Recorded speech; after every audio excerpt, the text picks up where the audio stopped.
and I would not bet against Elon Musk. But one thing you have to worry about if you're a Tesla investor is what happens if there's ever a real chilling in relations between China and the U.S. And I think what Tesla is already starting to do is, on the one hand, make sure they're forging the best possible relationships with China, employing a lot of people. But on the other hand, they're rapidly building facilities in Monterrey, Mexico, doubling production capabilities in Austin and Berlin. And there's talk now about Tesla building new plants in Canada and other countries in Asia. So Tesla is building quickly. It's going international faster than the others. If you ask who are Tesla's major competitors, it's really the Chinese. And v tomto videu se podíváme, jak bývalý člen rady Tesly Steve Wesley bude mluvit o potenciálních problémech Ameriky s Čínou a jak by toto všechno ovlivnilo podnikání Tesly a její konkurence. Steve Wesley, founder and managing partner of the Wesley Group. Steve Wesley, thanks for being here. What did you think about, obviously a majority, more than half of the Tesla vehicles are still produced in China. I know we have factories all over, but China is still a really big part of the Tesla story, right? So why the trip and what came of it? So look, China is the world's largest auto market, and to stay on top, Tesla is the world's largest market cap auto company in the world. You've got to grow in China. Steve má pravdu, Čína je největší trh pro automobilky a je taky tím nejdůležitějším trhem.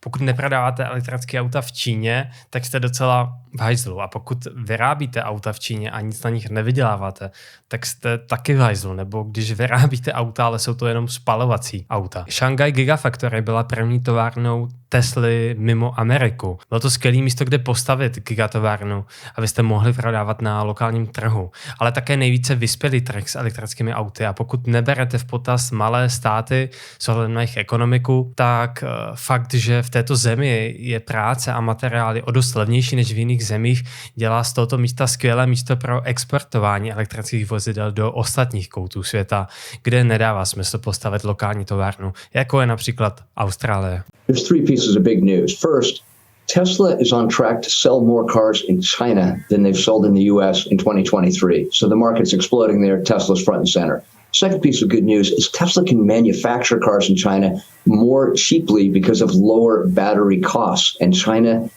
Tesla is now manufacturing more cars in China and importing them to the US and Europe because they get greater profits. 54% of all Teslas were made in China, as you said. Third, Tesla's doubling down in China by building a large gigafactory. So they're no longer just an auto company. They're selling these large batteries to utilities, large companies in China. So if you're an investor, more revenues, more profitability, going into new markets like energy, what's not to like? Pár dalších skvělých bodů od Steva, jen pro upřesnění. Odkazoval na výstavbu nové gigatovárny, ale myslel tím továrnu na výrobu megapeků, která vytváří velké skladovací baterie, což je další mistrovský tah od Tesly. Některým z vás to možná uteklo, ale tyto produkty jsou šílené tiskárny peněz, skoro s nekonečnou poptávkou. Spotřebitelé jsou trochu pomalí pochopit ekonomiku, spolehlivost a nadřazenost elektrických vozidel, ale podniky, veřejné služby a energetické společnosti, každý, kdo ví, jak používat kalkulačku, ví, že baterie jsou kritické pro jejich přežití. A spočítali si a zjistili, že pro velké baterie to dává prostě ekonomický smysl. Tesla bude mít pravděpodobně mnoharoční čekací list zájemců o tyto baterie a tak to možná bude po zbytek této dekády. Je to jedna z velkých oblastí podnikání, kterou Tesla investoři přehlíží. Ano, stále jsme na začátku, stále je to pouze zlomek proti prodejům aut, ale to se v budoucnu změní. A jak jsme kdysi slyšeli od Elona v minulosti, Elon věří, že energetický biznis Tesly by mohl být stejně velký nebo větší než její automobilová výroba. A to nepočítáme se softwarovou částí. Většina investorů toto úplně ignoruje. One thing you sit back and worry about is everybody can feel the tension in increasing US-China geopolitics. And I think Elon's there to build bridges with Chinese investors. If you're an investor in Tesla, you're probably pretty glad he is there smoothing the waters. Yeah, it certainly sounds like he is, and there was excitement surrounding the stock at this point. And to your point with the Gigafactory, I mean, we think of all the cool Tesla cars, but the battery story is a really big one, right? I mean, are we going to see other automakers with Tesla batteries? And how many of the Tesla vehicles are running on Tesla batteries? Well, it's a good question. You just have to step back and realize every automaker in the world is going all electric. The majority of batteries made in the world are China. Korea is a distant second, the US falling way behind that. So Tesla is very dependent on its battery production in China. Again, 40% of cars made at the Shanghai plant were exported to Europe and Canada. Great news for Tesla. But one thing you have to worry about if you're a Tesla investor is what happens if there's ever a real chilling in relations between China and the US. And I think what Tesla is already starting to do is, on the one hand, make sure they're forging the best possible relationships with China, employing a lot of people. But on the other hand, they're rapidly building facilities in Monterrey, Mexico, doubling production capabilities in Austin and Berlin. And there's talk now about Tesla building new plants in Canada and other countries in Asia. To je velmi dobrý postřeh. A když se na chvíli nad tím zamyslíme, tak nejhorší možný příklad, velmi nepravděpodobný, ale možný, je, že si představíme, že giga Šanghaj vůbec neexistuje. Žádná továrna, žádná produkce, ztracený kapitál. To všechno je pryč. Jak se bude Tesla dařit? Spoiler alert, bude v pohodě. Nebude to ideální, ale bude v pohodě. Toto si nevymýšlím z hlavy, ale přesně jak Steve zmínil. Za prvé, Tesla rychle rozšiřuje svoji globální výrobu. Za druhé, Elon v Číně je velmi dobrý znak toho, že žehlí vztahy mezi Amerikou a Čínou. Když se ohlídneme zpátky, tak Čína Teslu přivítala na začátku, když chtěli stavět továrnu, jak kdyby měli červený koberec. Dali speciální zohlednění ohledně půjček, proto věřím, že Tesla bude do jistého levelu imunní vůči neschodám Ameriky s Čínou. Ale i kdyby se to všechno podělalo a my si představili ten nejhorší scénář, že továrna vůbec neexistuje, není to konec světa. Tesla má továrny ve Fremontu, v Austinu, v Berlíně. To v číslech znamená, že by ztratila čtvrtinu svojí produkce aktuální. Nové továrny jsou již ohlášeny v Mexiku a další továrny budou ohlášeny v nejbližší době, pravděpodobně v Indii. A i kdyby se to stalo, tak Čína má pravděpodobně útrom s prodejem aut v Americe a možná potažmo i v Evropě. A díky tomu věřím, že by Tesla zasáhla a právě využila tady té příležitosti, aby alespoň trochu vybalancovala tu ztrátu. Určitě je dobré brát v potaz všechny rizika s ohledem na investování. Vím, že to možná zní šíleně, ale zkuste se na to podívat sami. Kolik továren Tesla má po světě, jakou mají kapacitu, jaké továrny byly ohlášeny do budoucna a jaké produkty vyrábějí. Dejte mě vědět, co si o tom sami myslíte v komentáři. So Tesla is building quickly. It's going international faster than the others. If you ask who are Tesla's major competitors, it's really the Chinese and Volkswagen, and some of the American makers that we all know and love are falling a little behind. They're going to have to put it in higher gear. Well, they need a long time to catch up with the footprint that Tesla has. You used to sit on the board of Tesla, right? And was I right when I said that?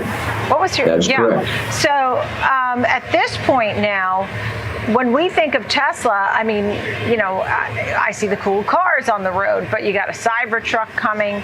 There's Kathy Wood, who says it's an AI company.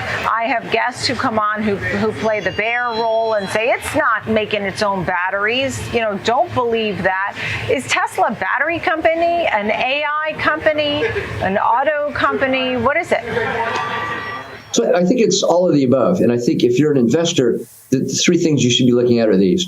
One, which auto companies are growing faster and have the greatest profitability? And at the top of the list, by far, are Tesla, with BYD coming up quickly. Tesla will did $81.5 billion last year. BYD, not that far behind at $61 billion. But what's interesting, BYD is growing 85% faster than virtually any other auto company out there. Tesla's no laggard. They grew 51%, but BYD is coming on very quickly. Jen se nedívejte, kolik peněz vydělá BYD z každého jednoho prodaného auta oproti Tesle.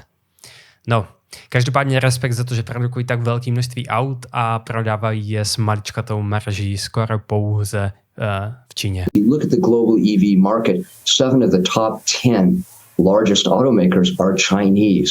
And the reason, again, is you get access to lower cost batteries that ensures greater profitability.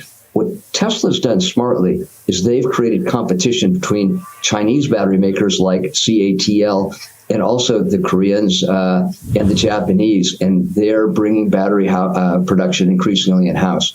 So batteries is a big part. They're doing as well or better than most, except for maybe the Chinese manufacturers themselves like BYD. But the big ace in the hole Tesla still has is, of course, the most dominant brand in EVs, but also they've been the consistent leader in what's called over-the-air software. So an increasing part of their profitability comes from software services they add. Now, the next big thing we're going to be talking a lot about with ChatGPT, generative AI, is who wins the battle to get to autonomous vehicles first.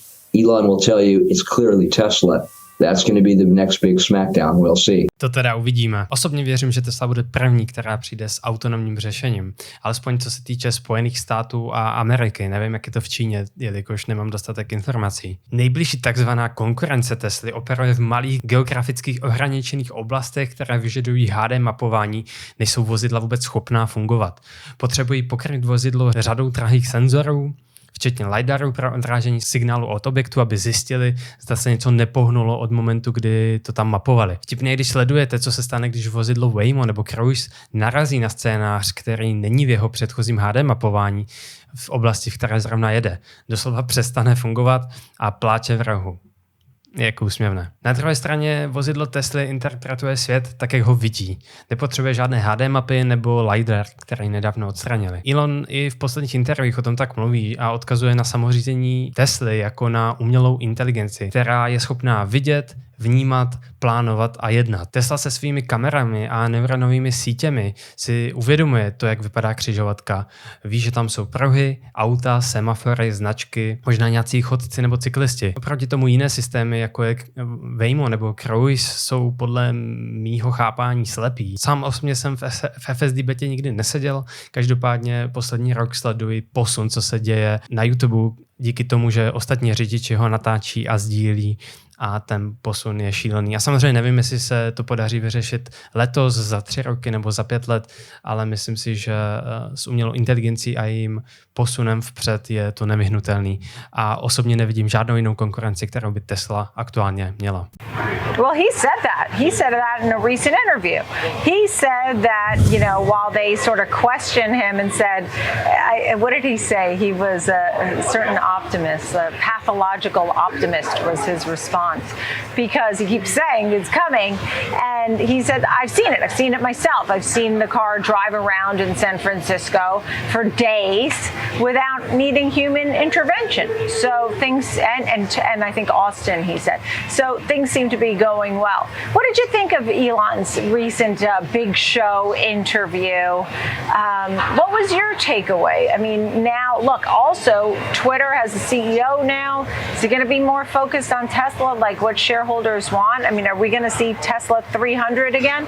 Because it's at 200 now. Well, you asked a bunch of questions there, but I think the key ones to unpack, the big issues are companies get valued on their growth.